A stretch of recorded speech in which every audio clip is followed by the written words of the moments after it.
আশা করি সকলেই ভালো আছেন এবং সুস্থ আছেন। আমি মোহাম্মদ সাবিত আলম লিখছি ময়মনসিংহ বিভাগ থেকে। আজ আমি যে ঘটনাটি আপনাদের সামনে নিয়ে এসেছি সেই ঘটনাটি আমাকে বলেছেন আব্দুর রশিদ নামের একজন ভদ্রলোক। আজ কথা না বাড়িয়ে সরাসরি ঘটনায় চলে যাব। ঘটনাটি উনি আমাকে যেভাবে বলেছেন আমি সেভাবেই আপনাদের সামনে উপস্থাপন করছি। অনিচ্ছাকৃত ভুল ত্রুটির জন্য ক্ষমা প্রার্থনা করছি। বলছেন আব্দুর রশিদ।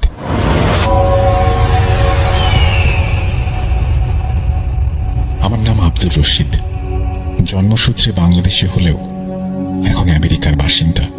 প্রায় 40 বছর আগে নিউ ইয়র্ক শহরে এসেছিলাম, আর তারপর এখানেই থেকে গেলাম। ঠিক 40 বছর আগের কথা।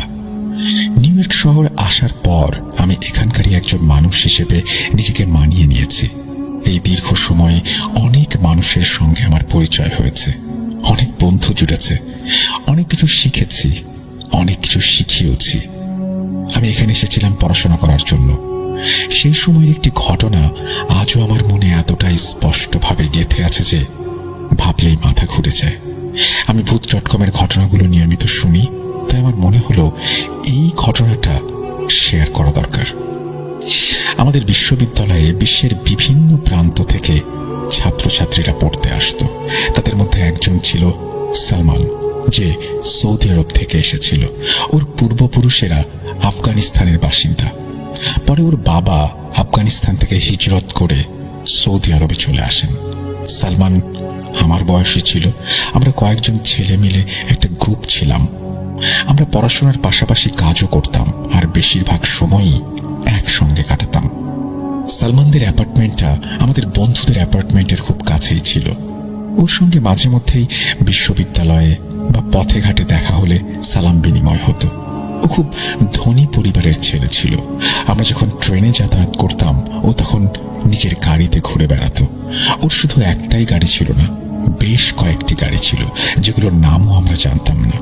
ও এতটাই ভালো পোশাক আর দামি ঘড়ি পরত যে পাশ দিয়ে হেঁটে গেলে ওর দামি পারফিউমের সুবাস আমাদের মুগ্ধ করে দিত।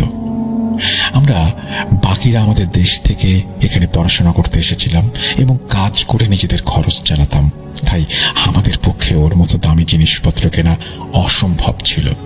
বিশ্ববিদ্যালয়ে ওর চালচলন আর জীবনযাত্রার চাকচিক্যের আড়ালে ও যেন কিছুটা ক্লান্ত বা বিচ্ছিন্ন হয়ে পড়েছিল। কিছুদিনের মধ্যেই ও আমাদের সঙ্গে মিশতে শুরু করলো। প্রায় যখন আমরা কোনো বিষয় নিয়ে আলোচনা বা তর্কে মাপতাম, ও আমাদের সামনে এসে বসত এবং আলোচনায় অংশ নিত। ওর জ্ঞান ছিল অসাধারণ। ও খুবই ধৈর্যশীল একটি ছেলে ছিল। মাঝে মাঝেই ও আমাদের ওর বাপ দাদার বীরত্বের গল্প শোনাত। ওর দাদা কোনো এক যুদ্ধবাজ গোষ্ঠীর সর্দার ছিলেন এবং জীবনের একটা বড় অংশ পাহাড় আর জঙ্গলে কাটিয়েছেন। আমি ধীরে ধীরে ওর সঙ্গে ঘনিষ্ঠ হয়ে খুব ভালো বন্ধু হয়ে উঠলাম। ওর কথায় যেন জাদু ছিল। আমি ওর শোনানো নানান বিষয়ের নানান গল্পগুলো খুব পছন্দ করতাম। ওর কথা বলার ভঙ্গিটাও ছিল দারুণ। ও এমন ভাবে কথা বলতো যে আমরা সবাই ওর কথায় মগ্ন হয়ে যেতাম। অন্তত আমি সেই মুহূর্তে ওর গল্পে পুরোপুরি ডুবে যেতাম। আমরা 4 বন্ধু যখনই ওর কথা আলোচনা করতাম, ও হঠাৎ করেই আমাদের সামনে এসে হাজির হতো। আমরা মাঝে মাঝে অবাক হয়ে জিজ্ঞেস করতাম, আমরা যে তোর কথা বলছি সেটা তুই বুঝলি কি করে সালমান? তুই ঠিক যেন কোনো প্রেমিকার মতো আমাদের সামনে এসে হাজির হোস। কাহিনী কি? জানি রাখি যে আমরা 4 বন্ধু একটাই অ্যাপার্টমেন্টে থাকতাম, আর ও আমাদের 2-1টা অ্যাপার্টমেন্ট পরেই থাকতো। আমরা প্রায়ই সপ্তাহান্তে ওকে ডাকতাম, কখনো বারবিকিউ পার্টিতে, কখনো একসঙ্গে সিনেমা দেখার জন্য, কিন্তু ও কখনো আমাদের ওর অ্যাপার্টমেন্টে যাওয়ার জন্য ইনভাইট করেনি। আমরা ভাবতাম এর কারণটা কি? মানুষ তো সৌজন্যের খাতিরে হলেও ইনভাইট করে, অথচ আমাদের অ্যাপার্টমেন্টে প্রায় প্রতি সপ্তাহেই ওকে পাওয়া যেত। এমন নয় যে আমরা ওর আশাটা খুব অপছন্দ করতাম, বরং আমরা নিজেরাই ওকে আমন্ত্রণ জানাতাম। আমরা একসঙ্গে খুব ভালো সময়ও কাটাতাম, কিন্তু মাঝে মাঝে ও কথা বলতে বলতে হঠাৎ থেমে যেত এবং তারপর একদম চুপ হয়ে যেত। আমি 2-3 বার বিষয়টি লক্ষ্য করেছি। একদিন ওকে জিজ্ঞেস করলাম, কথা বলতে বলতে হঠাৎ চুপ হয়ে যাস কেন? পুরো কথাটা তো শেষ করবি। ও বলল, আসলে তাড়াহুড়ায় এমনটা হয়, মাঝে মাঝে মুখ ফসকে এমন কথা বেরিয়ে যায় যা হয়তো বলা উচিত ছিল না। এই বলে সে ব্যাপারটা ঠাট্টা করে উড়িয়ে দেয়। ওর সবসময় চেষ্টা থাকতো যে যখনই আমরা একসঙ্গে থাকবো সব খরচ ও একাই বহন করবে। যেমন আমরা হোটেলে খেতে গেলে ও আগেই বিল দিয়ে রাখতো। আমরা খুব অবাক হতাম, কারণ বিল তো খাওয়ার পরে আসার কথা, সেটা আগে থেকে কিভাবে দেওয়া সম্ভব। ও যেভাবে বিল পরিশোধ করত সেটা আমাদের একদমই ভালো লাগতো না। ও সবসময় বলতো, ঠিক আছে, পরের বার তোরাই দিস। কিন্তু পরের বারটাও একই ঘটনা ঘটত। আমরা যখন মার্কেটে যেতাম তখনও বিল দেওয়ার সময় বুঝতে পারতাম যে আমাদের বিল আগেই পরিশোধ করা হয়ে গেছে। আমরা অবাক হয়ে ওর দিকে তাকালে ও শুধু কান ঝাঁকাতো। আমরা ওকে বললাম, দেখ ভাই, এভাবে চললে আমরা তোর সাথে কোথাও যাব না। তোর কাছে হয়তো অনেক টাকা আছে, কিন্তু তার মানে এই নয় যে তুই আমাদের আত্মসম্মানকে ছোট করবি। আলহামদুলিল্লাহ, আমাদের নিজেদের সৎ উপার্জন আছে, আমরা সবাই খেটে খাওয়া মানুষ, কিন্তু আমাদের বাপ দাদার এত ধন সম্পদ নেই যে আমরা এইভাবে উড়িয়ে বেড়াতে পারি। তুই যদি নিজে পরিশ্রম করতে তাহলে বুঝতে যে টাকা কিভাবে উপার্জন করতে হয়। এই কথা শুনে বলতো, আমার পরিশ্রম তোদের পরিশ্রমের থেকে আলাদা। তোরা টাকা খরচ করলে তোদের টাকা কমবে, আর আমি যদি খরচ না করি তবেই আমার টাকা কমবে। তাই আমি যা করছি আমাকে করতে দে। আমরা তখন ওর কথার অর্থ কিছুই বুঝতাম না, তবু আমাদের 5 জনের মধ্যে একটা গভীর বন্ধুত্বের সম্পর্ক গড়ে উঠেছিল। আমাদের মধ্যে কোনো সমস্যা হলেই, আনন্দের কোনো উপলক্ষ এলেই আমরা সবাই একে অপরের পাশে দাঁড়াতাম। এভাবেই দিনগুলো চলছিল। আমাদের আসাদ নামের একজন বন্ধু ছিল। সে সবসময় বলতো, আজ আমরা বন্ধু, কিন্তু কাল পরিস্থিতি হয়তো এমন নাও থাকতে পারে, তাই তোরা ওর খরচ করা টাকাগুলো জমিয়ে রাখ। যখন ওর মন বলবে বা ফেরত চাইবে তখন ফেরত দিয়ে দিস। এভাবে আমরা কারো কাছে ঋণী থাকবো না। আর আমরা সবাই আসাদের কথা মতো কাজটা করতে শুরু করলাম। একদিনও আমাদের সঙ্গে বসেছিল। সেদিন আমরা একটা হরর মুভি দেখার পরিকল্পনা করছিলাম। ও যখন জানতে পারলো যে আমরা হরর মুভি দেখব, তখন ওর আচরণটা অদ্ভুত হয়ে গেল। ও বলল, না, হরর ফিল্ম দেখা চলবে না। সে সময় একটা খুব জনপ্রিয় হরর ফিল্ম মুক্তি পেয়েছিল। আমরা সবাই মিলে সেটা দেখতে চেয়েছিলাম, কিন্তু শেষ পর্যন্ত ওর কথা মেনে নিতে হলো। আমাদের মনে হচ্ছিল ও এমন একটা ভান করছিল যেন সিনেমা শুরু হওয়ার আগেই উঠে চলে যেতে পারে। আমাদের মধ্যে কয়েকজন বন্ধুকে ঠাট্টা করে বলেছিল, তুই ভীতু নাকি, একটা সিনেমা দেখে ভয় পেয়ে যাস? যাই হোক, শেষ পর্যন্ত ও আমাদের সঙ্গেই বসে গেল। সিনেমা যখন ক্লাইম্যাক্সে পৌঁছালো, সবাই খুব আগ্রহ নিয়ে দেখছিল, কিন্তু আমার চোখ বারবার সালমানের দিকে যাচ্ছিল। ও কখনো মুখ ঝাঁকাচ্ছিল, কখনো অন্যদিকে তাকাচ্ছিল।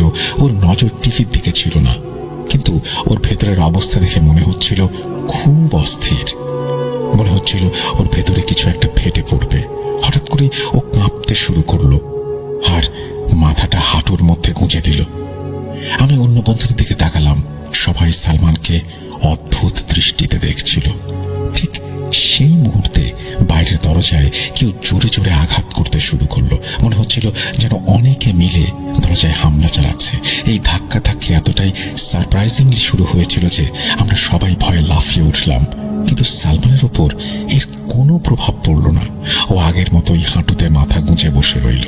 আমাদের কারো দরজার কাছে গিয়ে দেখার সাহস হচ্ছিল না। দরজাটা প্রচন্ড শব্দ করে কাঁপছিল। তখন আমরা চারপাশ থেকে একটা তীব্র চিৎকারের আওয়াজ শুনতে পেলাম। আমি আর কিছুই বুঝে উঠতে পারছিলাম না। আমি আর এগোতে পারলাম না। সঙ্গে সঙ্গে টিভির সুইচটা বন্ধ করে দিলাম। টিভি বন্ধ হতেই ঘরটা যেন জমে গেল।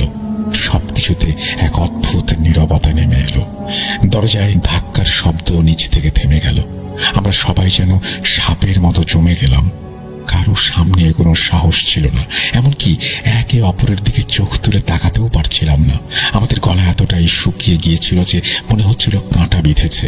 আমাদের ওঠার বা কথা বলার শক্তি ছিল না। আমরা শুধু একে অপরকে শূন্য চোখে দেখছিলাম। সবার নজর ছিল সালমানের দিকে।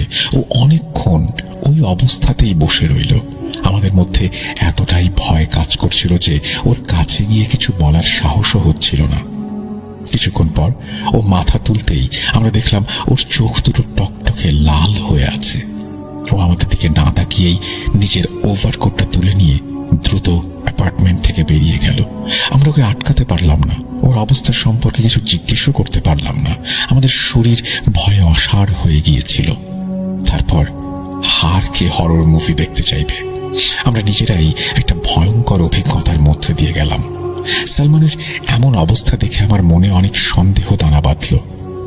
এমনটা কোনো স্বাভাবিক মানুষের সঙ্গে হতে পারে না। পরের 2 দিন ও বিশ্ববিদ্যালয়ে আসেনি, বাইরে কোথাও দেখা হয়নি, ওর সঙ্গে আমাদের কোনো যোগাযোগ ছিল না, ফোন করলেও ধরেনি। আমরা কিছুই বুঝতে পারছিলাম না আমাদের কি করা উচিত। আমরা ওর বাড়িতে যেতে চাইছিলাম, কিন্তু ভাবছিলাম গেলে ওর কি রিঅ্যাকশন হবে। তারপর ভাবলাম আমাদের তো যেতেই হবে, ওর খোঁজ খবর নেওয়া দরকার। এতদিন ধরেও আমাদের বাড়িতে আসেনি, দেখা দেয়নি, এর চেয়ে খারাপ আর কি হতে পারে। যাই হোক, আমরা ওর বিল্ডিং এ পৌঁছালাম। ওর ফ্ল্যাট নাম্বারটা আমরা ঠিক মতো জানতাম না। ওকে আমরা যতবার দেখেছি সবসময়ই ওর বিল্ডিং এর বাইরেই দেখেছি। আমরা প্রথম তলায় উঠছিলাম। সিঁড়ি দিয়ে উঠতেই বাঁ দিকের একটা অ্যাপার্টমেন্ট দেখলাম, যেটা ফুল গাছে দিয়ে খুব সুন্দর করে সাজানো ছিল। আমরা নিশ্চিত ছিলাম যে এটা ওর অ্যাপার্টমেন্ট হতে পারে না, কারণ আমাদের ধারণা ও এমন শৌখিন নয়। অ্যাপার্টমেন্টটা দেখে মনে হচ্ছিল এটা কোনো পরিবারের, কিন্তু এক মুহূর্তের জন্য আমি হতবাক হয়ে গেলাম যখন নাম ফলকে ওর পুরো নামটা লেখা দেখলাম। ওর ব্যক্তিত্বের মতোই অ্যাপার্টমেন্টের বাইরে থেকে সুন্দর করে সাজানো ছিল। দেয়ালে সুন্দর ঝুলন্ত গাছপালা ছিল, নিচে কিছু সুন্দর সিনারি রাখা ছিল, আর বাইরের দিকে কিছু শোপিস সাজানো ছিল। আমি এতটাই অবাক হয়েছিলাম যে আমাদের অ্যাপার্টমেন্ট ওদের অ্যাপার্টমেন্টের কাছে কিছুই না। আমরা ভয়ে ভয়ে দরজায় বেল বাজালাম। কিছুক্ষণ পর দরজা খুলল এবং আমরা সামনে সালমানকে দাঁড়িয়ে থাকতে দেখলাম। ও আমাদের দেখে একটু অবাক হলো। আমরা দরজার বাইরে থেকেই বললাম, ভেতরে আসতে বলবি না? ও সরে দাঁড়িয়ে বলল, অবশ্যই, ভেতরে আয়। ও আমাদের জন্য দরজা খুলে দিল। আমরা ওর ঘরের ভেতর প্রথম পা রাখলাম। মনে হচ্ছিল যেন কোনো রাজপ্রাসাদের ভেতরে ঢুকেছি। ঘরটা সুগন্ধে ভরা ছিল। কি দামি আর সুন্দর অ্যাপার্টমেন্ট! এত সুন্দর আসবাবপত্র, মেঝেতে পাতা শৌখিন কার্পেট, সবকিছু যেন নিজের দামের কথা জানান দিচ্ছিল। আমি ভেতর থেকে একটু লজ্জাবোধ করলাম, কারণ আমাদের অ্যাপার্টমেন্টে এমন একটা জিনিসও নেই। ওর অ্যাপার্টমেন্টে কোনো জাঁকজমক ছিল না, কিন্তু এতটাই আলো ঝলমল করছিল যে সাদা পর্দাগুলো আলো পড়ে কাঁচের মতো চিকমিক করছিল। মজার ব্যাপার হলো, আমাদের অ্যাপার্টমেন্টের চেয়ে ওর অ্যাপার্টমেন্টে মাত্র একটা ঘর বেশি ছিল, তবুও ভেতরে ঢুকতেই সেটাকে অনেক বড় মনে হচ্ছিল। এমন লাগছিল যেন আমরা কোনো রাজপ্রাসাদে ঢুকে পড়েছি। আমরা এতটাই অবাক হয়েছিলাম যে ঠিকমতো কথাও বলতে পারছিলাম না। এটা ঠিক যে ও ভালো পোশাক পরতো, কিন্তু ওর জীবনযাত্রা ওর পোশাকের চেয়েও এতটা উন্নত হবে সেটা আমরা ভাবিনি। ও আমাদের সোফায় বসতে বলল। তারপর আমি কথা শুরু করলাম। আমি বললাম, ওই দিন তোর শরীরটা একটু খারাপ ছিল, আর 2 দিন তুই বিশ্ববিদ্যালয়ে আসিসনি, তাই ভাবলাম তোর খোঁজ খবর নিয়ে আসি। ও বলল, হ্যাঁ, আমার শরীরটা ভালো ছিল না। কিছুক্ষণ এদিক ওদিক কথা হলো, কিন্তু আমার মনে হচ্ছিল ওর মনটা যেন কোনো দুশ্চিন্তায় ডুবে আছে। এতদিন আমরা একে অপরের সঙ্গে এত খোলামেলা ভাবে কথা বলতাম, কিন্তু এখন যেন বুঝতেই পারছিলাম না কি বলবো আর কি বলবো না।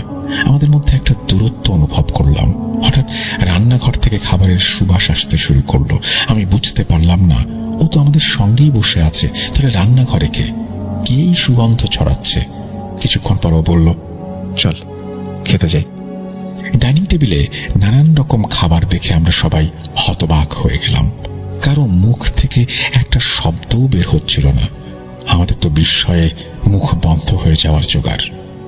তখন মনে হচ্ছিল আমাদের মাথা যেন একরকম কাজ করছে না, কিছুই ভাবতে পারছিলাম না। খাবারের স্বাদ এতটাই ভালো ছিল, সবচেয়ে মজার ব্যাপার হলো একটা পদও শেষ হচ্ছিল না। আমরা যতই খাবার নিচ্ছিলাম, খাবারগুলো যেন ঠিক একই পরিমাণে থেকে যাচ্ছিল টেবিলের ওপর। এমন দারুণ মশলার ব্যবহার আমরা আগে কখনো খাইনি। ফল, মিষ্টি, আরো নানান রকমের পদ ছিল। আমরা এতটাই খেয়েছিলাম যে নিজেরা অবাক হয়ে গিয়েছিলাম যে আজ আমাদের কি হয়েছে। এর আগে কখনো আমাদের এত খিদে পায়নি। আর জীবনে এত বেশি খাবারও আমরা কখনো খাইনি। খাওয়ার পর ও আমাদের অন্য একটা ঘরে নিয়ে গেল। আমি হাত মুখ ধুয়ে বসতেই মনে পড়ল আমি আমার জ্যাকেটটা ডাইনিং টেবিলে রেখে এসেছি। আমি আবার ডাইনিং রুমে গেলাম, আর সেখানে গিয়ে যা দেখলাম তাতে আমার পায়ের তলার মাটি সরে গেল। ডাইনিং টেবিলটা একদম পরিষ্কার পরিচ্ছন্ন, এমনকি একটা দাগও ছিল না। কি বলবে, কিছুক্ষণ আগে এখানে কেউ খাচ্ছিল। আমি অবাক হয়ে গেলাম। এর কোনো শেষ নেই, কিন্তু এটা কিভাবে সম্ভব? টেবিল পরিষ্কার করতে তো কিছুটা সময় লাগে। এমন লাগছিল যেন কেউ জাদুর ছুরি ঘুরিয়ে সবকিছু পরিষ্কার করে দিয়েছে। আমার হাত ঘড়িটা টেবিলের ওপরেই ছিল, আমি সেটা তুলে পড়লাম। এখন আমার মনে প্রশ্ন জাগলো, এই সব খাবার তৈরি করেছিল কে? রান্নাঘরে কে ছিল? ঘরে ফেরার পথে আমি একবার রান্নাঘরে উঁকি দিয়ে দেখলাম। রান্নাঘরটা এতটাই পরিপাটি ছিল যে মনে হচ্ছিল কেউ সেখানে কখনো কাজই করেনি। আমি একদম হতভম্ব হয়ে গেলাম, বুঝতেই পারছিলাম না ব্যাপারটা কি।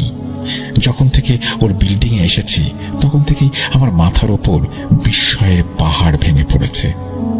সেই সময় ওর অ্যাপার্টমেন্টে এমন একটা পরিস্থিতি তৈরি হয়েছিল, আমরা যারা সেখানে ছিলাম প্রত্যেকের মনে যা যা পাওয়ার ইচ্ছা বা আকাঙ্ক্ষা ছিল, ঠিক সেই সব জিনিস ও একটা ব্যাগে উপহার হিসেবে আমাদের সবাইকে দিল। ও বলল, তোরা আমার বাড়িতে প্রথমবার এসেছিস, তাই এই উপহারগুলো তোদের জন্য। কারণ এখানে তোদের ছাড়া আর কারোর সঙ্গে আমার কোনো বন্ধুত্বের সম্পর্ক নেই। আমি আমার উপহারের ব্যাগটা খুললাম আর অবাক হয়ে গেলাম।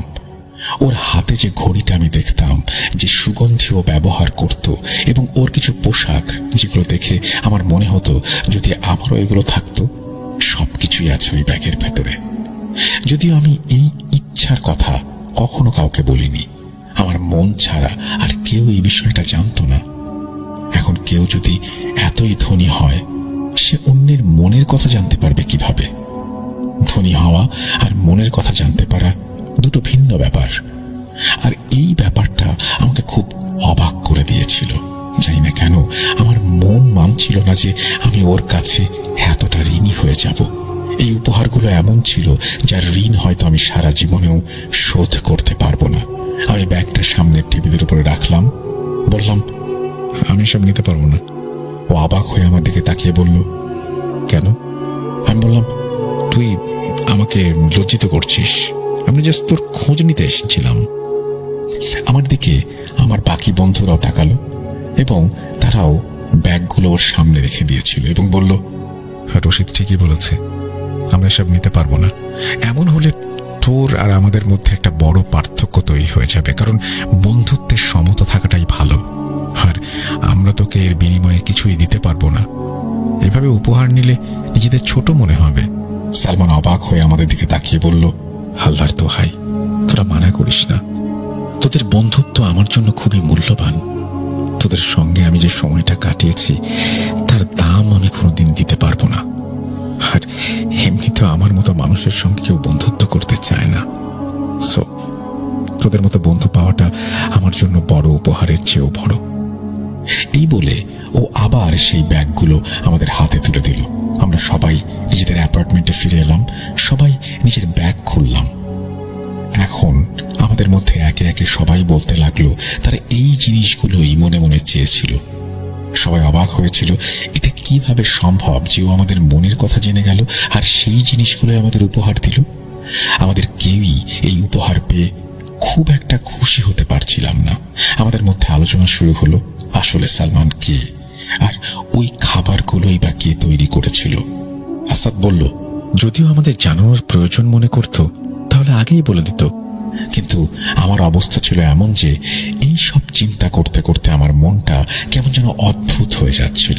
আমার মাথায় অনেক সন্দেহ ঘুরপাক খাচ্ছিল। কয়েকদিন কেটে গেল, কিন্তু আমার ভাবনা নিয়ন্ত্রণে আসছিল না। বারবার একটা কথাই মাথায় আসছিল, সালমান কে? আমি যখন ঘুমাতাম, জাগতাম, উঠতাম বা বসতাম, সব সময় এই ভাবনাটাই আমাকে কষ্ট দিচ্ছিল। একদিন আমি আমার বন্ধুদের কিছু না বলে ওর অ্যাপার্টমেন্টের সামনে গিয়ে দাঁড়ালাম। আমি 2-3 বার দরজায় বেল বাজালাম, কিন্তু ভেতর থেকে কেউ দরজা খুলল না। হঠাৎ পেছন থেকে কেউ আমার কাঁধে হাত রাখলো। ঘুরে তাকাতেই দেখি সালমান দাঁড়িয়ে আছে। ওকে দেখে আমার অদ্ভুত লাগলো। ও একটা গম্ভীর গলায় আমাকে বলল, শেষ পর্যন্ত তোর কৌতূহল তোকে আমার দরজার কাছে নিয়ে এলো। আমি মাথা নিচু করেছিলাম। ও আমার মনের কথা আবার পড়ে ফেলল। ও বলল, প্রতিজ্ঞা কর, আমি যা বলবো তুই কাউকে বলবি না। আমি ওর দিকে তাকিয়ে রইলাম। ভাবছিলাম ও আমাকে কি বলতে চায়। আমার মুখ থেকে কোনো শব্দ বের হচ্ছিল না। আমি কি বলবো? ও আবার বলল, প্রতিজ্ঞা করলে ভেতরে নিয়ে যাব। আমি মাথা নাড়লাম। ও এগিয়ে এসে দরজার একদম কাছে দাঁড়ালো এবং দরজাটা নিচ থেকেই খুলে গেল। এটা কিভাবে হলো? আমার মুখ থেকে অজান্তেই কথাটা বেরিয়ে এলো। এ কথা শুনে ও হাসলো আর বলল, ভেতরে আয়। আমি ভেতরে ঢুকলাম। আমরা বসার আগেই দেখলাম টেবিলের উপর আগে থেকেই 2 কাপ গরম কফি রাখা আছে, যা থেকে ধোঁয়া উঠছে। আমি বললাম, তুই ছাড়া এখানে আর কে থাকে? ও বলল, আমি একাই থাকি। আমি অবাক হয়ে ওর দিকে তাকালাম। বললাম, তাহলে এই কফি এলো কিভাবে? ও হাসতে হাসতে মাথা নিচু করলো।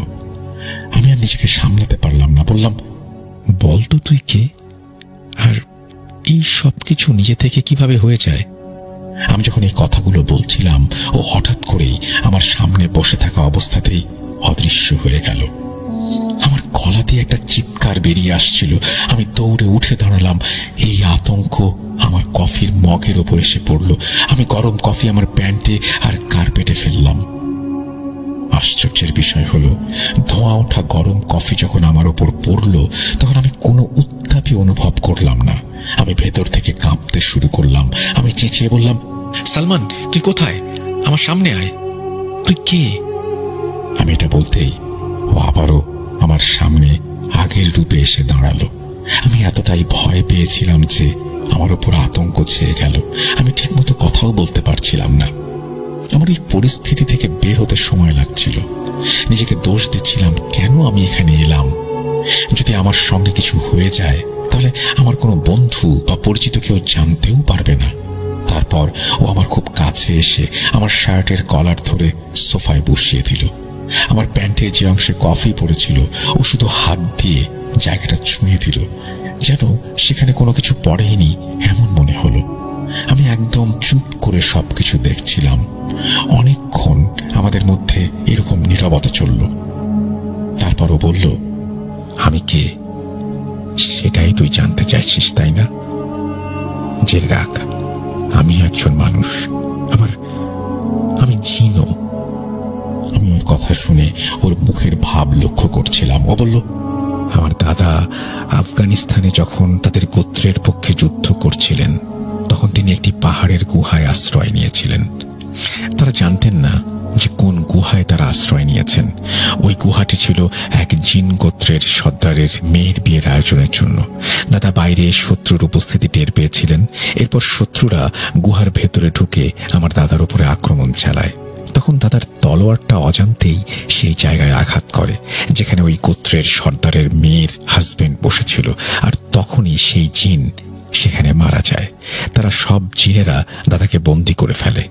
তারা দাদাকে মেরে ফেলতে চায়। জিনদের গোত্রের সর্দার দাদার সামনে 2টো শর্ত রাখল। হয় ওরা দাদাদের নিজের হাতে মারবে, অথবা যেহেতু দাদা খুব সাহসী, তাই তাকে সর্দারের মেয়ের সঙ্গে বিয়ে করতে হবে। দাদা সেই বিয়েতে রাজি হলেন না, কারণ দাদা তখন নিজে এক তরুণ ছেলের বাবা, যে সেই যুদ্ধে অংশ নিয়েছিল। এরপর সর্দারের পক্ষ থেকে দাদার ছেলের জন্য বিয়ের প্রস্তাব আসে, আর এভাবেই আমার বাবার বিয়ে একজন জিন কন্যার সাথে হয়। আমার মা একজন জিন, যিনি দেখতে খুব সুন্দর কিন্তু মানুষের থেকে আলাদা, আর আমি তাদেরই সন্তান। আমার মধ্যে সময়ের সঙ্গে সঙ্গে মানুষের এবং জিনের গুণাবলী মিশে আছে। আমার মা চান আমার মধ্যে জিনের বৈশিষ্ট্যগুলো বেশি থাকুক, কিন্তু আমি নিজে মানুষ হয়েই থাকতে পছন্দ করি।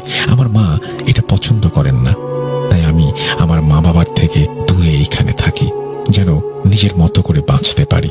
আমার মায়ের পক্ষ থেকে আমার সেবায় সব সময় অনেক জিন নিযুক্ত থাকে, যারা আমার মায়ের বংশের এবং ওনার সর্দার বাবার কাছ থেকে এসেছেন। তুই যা কিছু দেখে অবাক হয়েছিস তার পেছনে কারণ এটাই। আমার জিন গুণাবলীর কারণেই আমি সব সময় মায়ের নজরে থাকি, আর এই কারণেই আমি তোদের আমার বাড়িতে ডাকতাম না। আমি কখনো চাইনি যে আমার আসল পরিচয় তোদের সামনে প্রকাশ পাক। আমি তোদের মতোই সাধারণ হয়ে থাকতে চাই, কিন্তু আমি বুঝতে পেরেছি যে তোদের কৌতূহল আমার ব্যক্তিত্বের গোপনীয়তা ফাঁস করে দেবে। আমার জীবনে যা কিছু অলৌকিক তা আমার মায়ের পক্ষ থেকে এসেছে, আর আমার সৎ মনটা আমি আমার বাবার কাছ থেকে পেয়েছি। আমি দুই পক্ষ থেকেই সর্দারের ছেলে। এরপর ও আমার কাছে এসে জিজ্ঞেস করলো, তুই কি এসব কথা সবাইকে বলে দিবি? আমি একটু পেছনে সরে গেলাম। জানি না কেন তখন ওকে আমার একটু ভয় লাগছিল।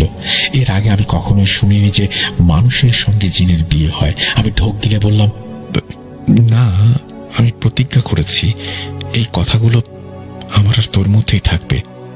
এটা বলে আমি দ্রুত সেখান থেকে চলে এলাম, কিন্তু ওর প্রতিটি কথা আমার পিছু ছাড়ছিল না। ওই ঘটনাটা শুনে আমি একটা অদ্ভুত অনুভূতির মধ্যে ডুবে গেলাম। প্রথমে আমার মনে হলো ও হয়তো একটা জিন আমাকে মিথ্যে বলছে, কারণ আমি জানতাম না যে মানুষ আর জিনদের বিয়ের সম্পর্ক হতে পারে। এরপর অনেক দিন আমি ওর মুখোমুখি হইনি, আমার সাহসই হচ্ছিল না। যখন এই চিন্তাটা আমার মনকে পুরোপুরি গ্রাস করে ফেলল, তখন আমি ওখানকার এক মসজিদে গিয়ে একজন আলেমের কাছে এই বিষয়টা জানতে চাইলাম। তিনি অনেক তথ্য সূত্র দিয়ে প্রমাণ করলেন যে এটা সম্ভব এবং এমনটা হয়ে থাকে। আমি এই কথাটা মেনে নিতে অনেক সময় নিয়েছিলাম। এই পুরো সময়টা ও আমার সামনে একদমই আসেনি। আমাকে আমার লড়াইয়ে একাই টিকে থাকতে হয়েছিল, যেন আমি নিজেই সিদ্ধান্ত নিতে পারি যে আমি কি করতে চাই, কি করতে হবে। তারপর যখন আমি কিছুটা সামলে উঠলাম, তখন আমার ভেতরের কৌতূহলটা দমতে শুরু করলো। তখন আমি নিজেই ওর দিকে বন্ধুত্বের হাত বাড়িয়ে দিলাম। জানি না কেন আমার হৃদয় ওর থেকে দূরে থাকতে রাজি ছিল না।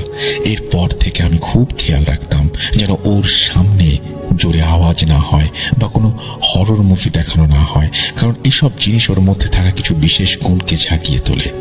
শুধু ওর ভেতরের গুণগুলোই নয়, আশেপাশের যত অশুভ শক্তি ছিল সেগুলোও ওর ওই গুণের কাছে সক্রিয় হয়ে ওঠে। এই কারণেই সেদিন সেই সিনেমা দেখার সময় দরজায় কেউ জোরে জোরে ধাক্কা দিচ্ছিল আর চিৎকারের আওয়াজ শুনতে পাচ্ছিলাম। অনেক দিন ধরে আমাদের বন্ধুত্ব চলেছিল। তারপর আমার নিজের মনে কিছু ভাবনা এলো। ভাবনাটা এমন ছিল যে ও আমাদের থেকে আলাদা। আমরা একসঙ্গে ছিলাম, ভালো সময় কাটিয়েছি, পড়াশোনা করেছি এবং নিজেদের ক্যারিয়ার গড়ে তুলেছি, কিন্তু আমি কাউকে কখনো জানাইনি যে ও আমাদের থেকে আলাদা বা আমাদের মতো নয়। আজ 40 বছর পর আমি দুনিয়াকে জানলাম যে আমার বন্ধু সালমান কোনো মানুষ ছিল না। এই ঘটনা বলার কারণ হলো 40 বছর ধরে যে বোঝা আমি বয়ে বেড়াচ্ছি সেটা আর থাকলো না। সালমান যদি কোনোভাবে এই ঘটনা শুনে থাকে, তবে আমি ওকে বলতে চাই, সালমান, তোকে আমি শেষ 2 বছরে বাংলা শিখিয়েছিলাম, কারণ আমি জানতাম কোনো একদিন কোনো এক ডায়েরি বা কোনো এক মাধ্যমে হয়তো আমি কাউকে এইটা জানাবো। আমাকে ক্ষমা করে দিস, ভালো থাকিস। এই বলেই রশিদ তার ঘটনা শেষ করেছেন। সাবিত আলম পাঠিয়েছেন এই ঘটনাটি খুবই অন্যরকম, এবং এই ঘটনাটি আমি জানি যে আমার মতো আপনাদেরও অবাক করেছে এবং আপনারা অনেক কিছুই ভাবছেন হয়তো মনে মনে। যাই হোক, সেই ভাবনাগুলো লিখুন কমেন্ট সেকশনে এবং আমি আশা করব যে সাবিত আলম তার উত্তরও দেবেন। আমরা চলে যাব আমাদের পরবর্তী ঘটনায়।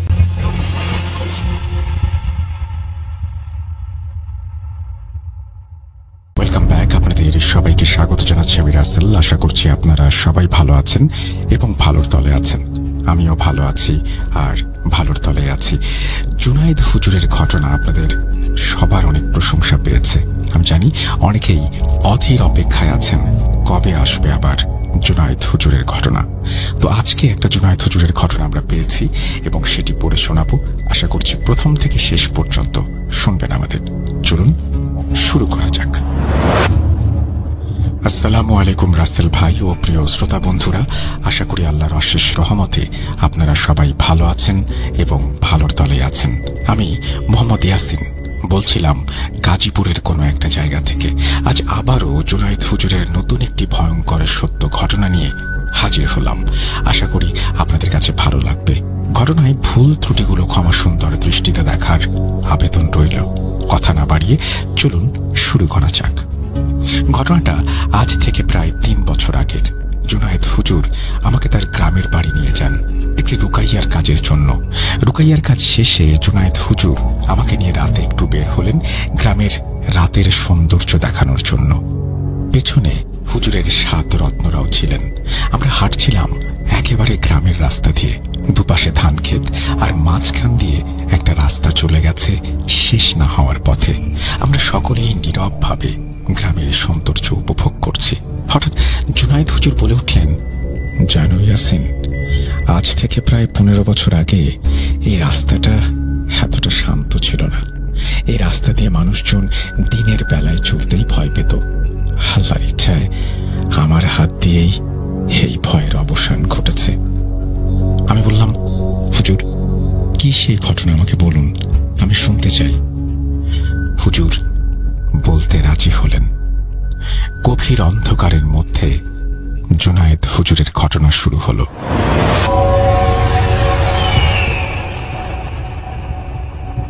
আজ থেকে প্রায় 15 বছর আগের কথা। এই রাস্তাকে বলা হতো মৃত্যুর ফাঁদ। প্রতিনিয়ত মানুষ গুম হয়ে যেত।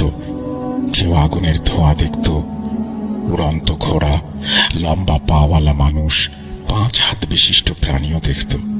তো আমাদের গ্রামে দক্ষিণ দিকে একটি বাড়ি আছে, সবাই বলে জামাল মিয়ার বাড়ি। জামাল মিয়া ছিল গ্রামের সবচেয়ে ধনাঢ্য ব্যক্তি। তো একদিন সকালে জামাল মিয়া আমার বাড়িতে এসে হাউমাউ করে কান্না শুরু করলো।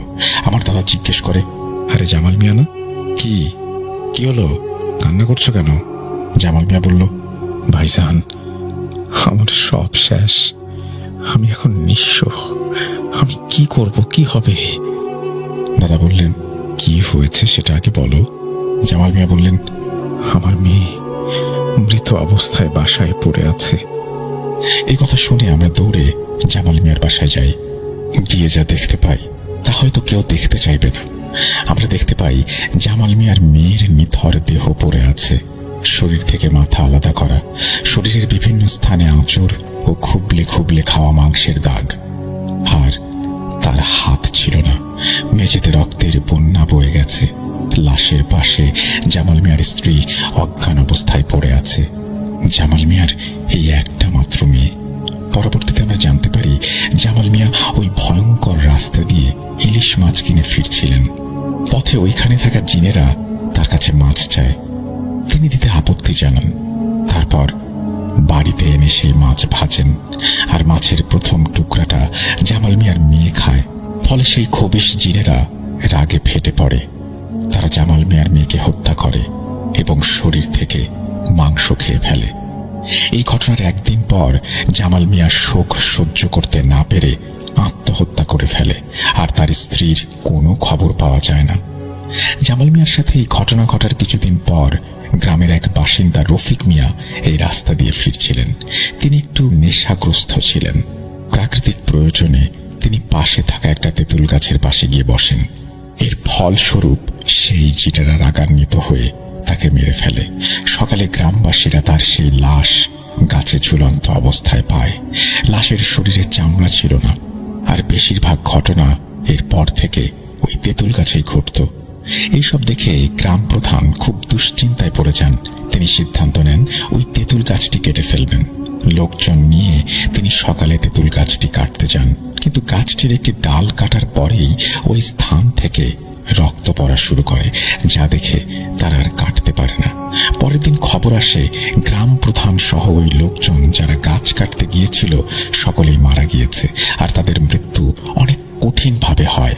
আমরা দেখতে পাই গ্রাম প্রধান সহ শ্রমিকগুলোর লাশ আধ খাওয়া অবস্থায় পড়ে আছে। মাথা একটি রগের সাহায্যে ঝুলছে। হাতের একটি অংশে শুধুমাত্র হাড় দেখা যাচ্ছে। মাংস খেয়ে ফেলা হয়েছে। পুলিশ অনেক চেষ্টা করেছে তদন্ত করে বের করার, কিন্তু যাকে দেখাই যায় না সেই সত্তাকে অ্যারেস্ট করবে কিভাবে? এগুলো ছাড়াও অনেক ঘটনা ঘটত। গ্রামবাসীরা আতঙ্কে পড়ে গিয়েছিল। তখন সবাই মিলে আমার কাছে আসে এবং এর সমাধান চায়, বারবার অনুরোধ করতে থাকে। কারণ তখন গ্রামে একমাত্র আমিই ছিলাম যে রুকাইয়ার কাজ করত। আমি বললাম, আচ্ছা, যেহেতু আপনারা সকলে এসে এত অনুরোধ করছেন, আমি দেখছি কি করা যায়। আপাতত আপনারা নামাজ আদায় করুন, পবিত্র অবস্থায় থাকুন, বেশি বেশি কোরআন তেলাওয়াত করুন। এশার নামাজের পর বাইরে অযথা ঘোরাঘুরি করবেন না, আল্লাহ ভরসা। সেদিনের মতো গ্রামবাসীরা চলে যায়। রাতে আমি এই বলে জুনায়েদ হুজুর থামেন, বললেন, ইয়াসিন, অনেক রাত হয়ে গেছে, চলো বাড়ি যাই। আমি বললাম, কিন্তু হুজুর, রুকাইয়ার বাকি অর্ধেক অংশ তো শোনা হলো না, আপনি কিভাবে সমাধান করলেন বলুন। ধৈর্য ধরো, ইনশাল্লাহ আগামীকাল বলবো। এখন দেখছো রাত কয়টা বাজে? ভুলে যেও না, এই সেই রাস্তা, অনেক মানুষের মৃত্যুর সাক্ষী এটা। এখন বাড়ি চলো। এই কথা বলতেই আমিও একটু ভয় পেয়ে যাই। কি আর করার। রাতে ঘুম হলো না, বাইরে পেঁচা ডাকছিল। কখন যে আবার ঘটনা শুনবো। পরের দিন সকাল থেকে রাত পর্যন্ত কেটে যায় রুকাইয়ার কাছে। সব কাজ শেষ করে রাত 11টার দিকে হুজুরকে অনুরোধ করি বাকি ঘটনা শোনানোর জন্য। হঠাৎ ইলেকট্রিসিটি চলে যায়। এবার মনে হচ্ছিল ঘটনা শোনার পুরো পরিবেশ তৈরি হয়েছে। আমি জুনায়েদ হুজুরের উঠোনে থাকা আম গাছের নিচে বসে পড়লাম বাকি ঘটনা শোনার জন্য। হুজুর আরম্ভ করলেন। সেদিনের মতো গ্রামবাসীরা চলে যায়। রাতে আমি আমার জিনদের সাথে আলোচনায় বসি। আমি বললাম, ইসমাইল, এখন কি করা যায়? সমস্যা তো দিন দিন বৃদ্ধি পাচ্ছে। ইসমাইল বলল, হুজুর, ওই রাস্তায় মূলত তেঁতুল গাছটাকে ঘিরেই সব হচ্ছে। বুঝলাম না, তেঁতুল গাছকে ঘিরে মানে? তুমি কি বলতে চাইছো? হুজুর, আপনাদের গ্রামে এক কালো জাদুকর এসেছিল। সে তার আস্তানার জন্য ওই তেঁতুল গাছটাকে বেছে নেয়। সেখানে খারাপ জিনদের মাধ্যমে মানুষের ক্ষতি সাধন করত। তার কারণে অনেক মানুষ ওই রাস্তায় আত্মহত্যা করেছে। সে নিজেই গাছটাকে পূজা করত। ইবলিশ শয়তানের গোত্রের এক জিন, তার নাম খান্নাস। সে তাকে একবার আহ্বান করেছিল, কিন্তু সঠিক নিয়ম না জানার কারণে খান্নাস জিন তাকে হত্যা করে। পরবর্তীতে খান্নাস জিন সেইখানে তার দলবলকে নিয়ে মানুষের ক্ষতি সাধন করা শুরু করে। সব কথা তো বুঝলাম, কিন্তু এখন উপায় কি? হঠাৎ দরজা ধাক্কানোর শব্দ। হুজুর, দরজা খুলুন, আমার মেয়েকে বাঁচান, তাকে নিয়ে গিয়েছে। আমি দৌড়ে গিয়ে দরজা খুলি। আরে সুমির মা, তুমি? কি হয়েছে? এত রাতে তুমি এখানে? হুজুর, আমার মেয়েকে নিয়ে গেছে ওই রাস্তায়, তাকে আটকাতে পারলাম না, কিছু করুন। কিন্তু কে নিয়ে গিয়েছে? সুমির মার চেঁচামেচিতে গ্রামের লোক সবাই জড়ো হয়ে গেল। তারপর খোঁজা শুরু হলো সুমিকে। ওই রাস্তায় মানুষজন যেতে ভয় করলেও সকলে যায়। তারপর আমরা দেখতে পাই সুমি ওই গাছের নিচে মৃত অবস্থায় পড়ে রয়েছে। তার অবস্থাও আগের লোকজনদের মতোই, কিন্তু সুমির দেহ পাওয়া গেলেও তার মাথা পাওয়া যায় গাছটার উপরে। তার চেহারায় একটি চোখ ছিল না, একটি কান অর্ধেক খাওয়া ছিল। এইসব আমি সহ্য করতে না পেরে আর 7 জন জিনকে নিয়ে পরের দিন আবার আলোচনায় বসি। আমি ইসমাইলকে জিজ্ঞাসা করি, ইসমাইল, দিন দিন পরিস্থিতি আরো ভয়ঙ্কর হচ্ছে। গ্রামের সব বাচ্চারা এসব দেখে অনেক ভয় পায়, এখন কি করব? ইসমাইল কিছুক্ষণ চুপ থেকে বলল, হুজুর, এর সমাধান আমার মাথায় ধরছে না। আমি আগে কখনো খান্নাস জিনের সাথে লড়াই করিনি, এই সম্পর্কে আমার অভিজ্ঞতা কম। হামজা বলে উঠল, হুজুর, একজন আছে যে এই সমস্যার সমাধান করতে পারবে। ইসমাইল বলল, কে? 7 মহের বাদশাহ। হামজার এই কথা শুনে ইসমাইল অবাক হয়ে যায়। তোমার মাথা ঠিক আছে? তুমি জানো তুমি কার নাম নিচ্ছ? সে যদি চায় তোমাকে এক নিমিষে মেরে ফেলতে পারে। হুদ বলল, ইসমাইল, হামজা যার কথা বলেছে একমাত্র সেই এর সমাধান করতে পারবে। চেষ্টা করে দেখলে ক্ষতি কি? আমি অবাক হয়ে ইসমাইলকে বললাম, এই 7 মহের বাদশাহ মানে কি? ইসমাইল ভীত কণ্ঠে বলল, আসলে হুজুর, 7 মহের বাদশাহ হলো 7টি দলের বাদশাহ জিন। তিনি মূলত 7টি জিনের দলকে পরিচালনা করে থাকেন। তার দেখা পাওয়া মানে হলো ঘোলা পানিতে মাছ ধরার মতো। তিনি কারো পরোয়া করেন না, সহজে লোকালয়ে আসেন না। তার বয়স আনুমানিক 1300 বছর হবে। তিনি খুব রাগী। তিনি মারিদ বংশের জিন, কিন্তু আল্লাহর প্রতি ঈমান এনেছেন, তাই তাকে 7টি দলের দায়িত্ব দেয়া হয়েছে। আমি বললাম, হামজা, তুমি কি জানো তাকে কেমন করে আহ্বান করতে হয়? হামজা বলল, হুজুর, নিয়মটা আমার থেকে ইসমাইল ভালো জানে। আমি ইসমাইলের দিকে তাকালাম। ইসমাইল বলল, হুজুর, বিশেষ একটি নিয়ম আছে। তাকে ডাকতে হলে এমন মানুষ লাগবে যে হজ করে এসেছে। আরো কিছু বিশেষ আমল আছে। পূর্ণিমার রাতে 70 বার সূরা জিন পড়ে আমল করতে হবে। সে মিষ্টি খেতে পছন্দ করে, তাই তারও ব্যবস্থা করতে হবে। ইসমাইল সম্পূর্ণ রিচুয়ালটা বলে। সব শুনে আমি বললাম, ঠিক আছে, আমরা তাকে ডাকবো।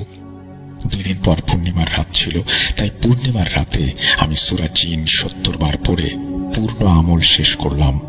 হঠাৎ আমি দেখতে পাই আমার রুম আলোয় ভরে গেছে। ঠিক মতো তাকাতে পারছি না। খুব কষ্টে চোখ খুললাম। চোখ খুলে দেখতে পাই একটা পালকিটা বহন করছে 4টি আলো। আসলে তারা জিন ছিল। পালকির ভেতর থেকে একটা মিষ্টি আওয়াজ ভেসে আসলো, কে কে আমাকে ডেকেছিস? এত বড় সাহস! আমাকে বিরক্ত করিস। দাঁড়া, তোদের ব্যবস্থা করছি। এবার আমি বললাম, আপনি রাগ করবেন না বাদশাহ, আপনি শান্ত হন এবং সালাম নিন। ঠিক আছে, দে। এখন আমার জন্য যে মিষ্টি এনেছিস সেটা দে। বল, কি হয়েছে? কেন আমাকে এত রাত্রে ডেকেছিস? বাদশাহ, আমাদের গ্রামের খুব বিপদ। জানি, আমাকে কিছু বলতে হবে না, তোর মুখ দেখেই বুঝতে পেরেছি। এখন শোন, ওইখানে খান্নাস জিন রাজত্ব করছে। সে অপবিত্র জিন। তার নাম শুনলে আমার গা গোলায়। এখন উপায় বলছি, মনোযোগ সহকারে শোন। আমি এক কথা বারবার বলি না।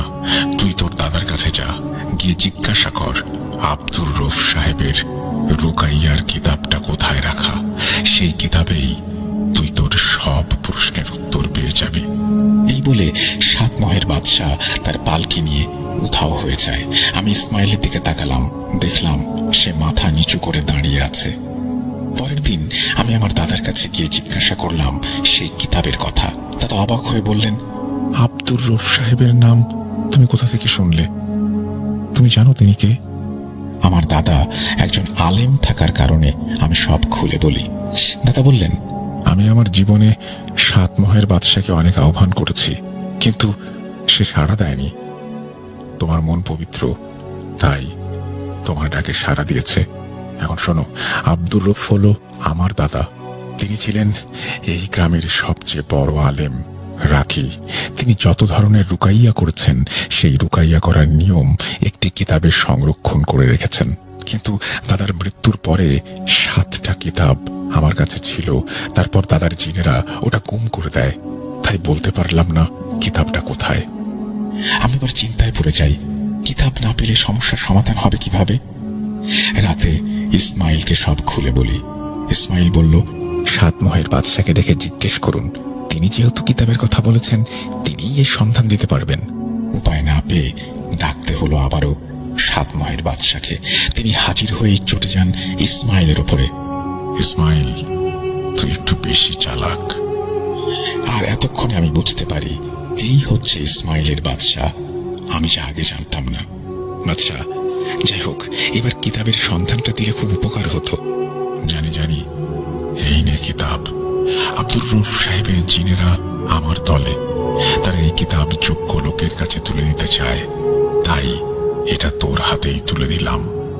ভবিষ্যতে আমাকে আর বিরক্ত করবি না। এই বলে 7 মহের বাদশাহ চলে যান।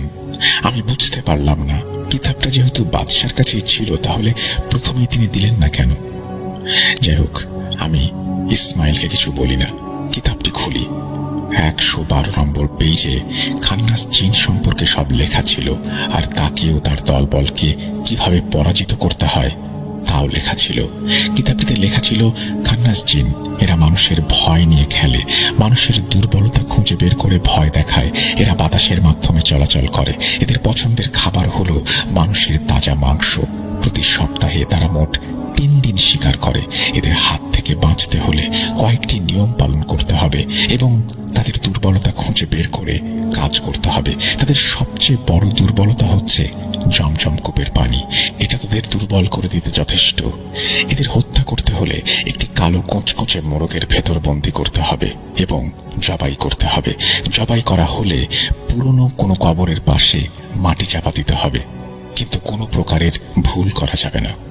আমি বললাম, এ তো অনেক সহজ কাজ। ইসমাইল বলল, হুজুর, যতটা সহজ মনে করছেন ততটা সহজ না।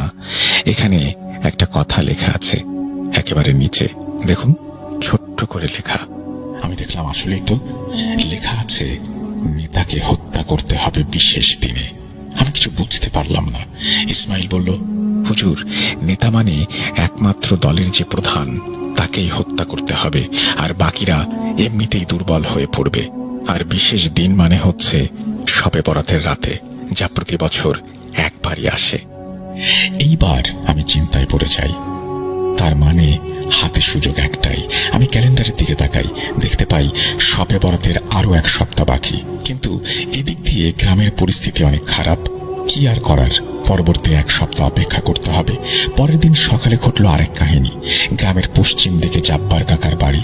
শুনলাম গতকাল রাত থেকে জাব্বার কাকার ছোট ছেলেকে পাওয়া যাচ্ছে না। তার বয়স আনুমানিক 15 বছর হবে। পুরো গ্রাম খোঁজা হলো, কিন্তু তাকে পাওয়া গেল না। 2 দিন পর তাকে সেই তেঁতুল গাছের নিচে মৃত অবস্থায় পাওয়া যায়। মৃত্যুটা ঠিক একই রকম ভাবে হয়েছে। খোঁজ নিয়ে জানতে পারি, বন্ধুদের সাথে বাজি ধরে অতিরিক্ত সাহস দেখিয়ে সে ওই রাস্তায় গিয়েছিল। ফলে খান্নাস জিন তাকে শিকার করেছে। দিন যেন কাটছিলই না। অবশেষে 5 দিন কেটে গেল। এই 5 দিনে 2টি বাচ্চা তাদের প্রাণ হারালো। শবে বরাতের রাত, পবিত্র রাত। এই দিনে জিনেদের ক্ষমতা কমে যায়, কারণ আল্লাহ নিজে প্রথম আসমানে অবতরণ করেন।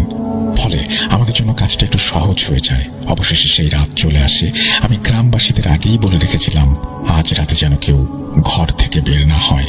আমরা রওনা দেই সেই রাস্তার উদ্দেশ্যে, আমিও আমার 7 জিন।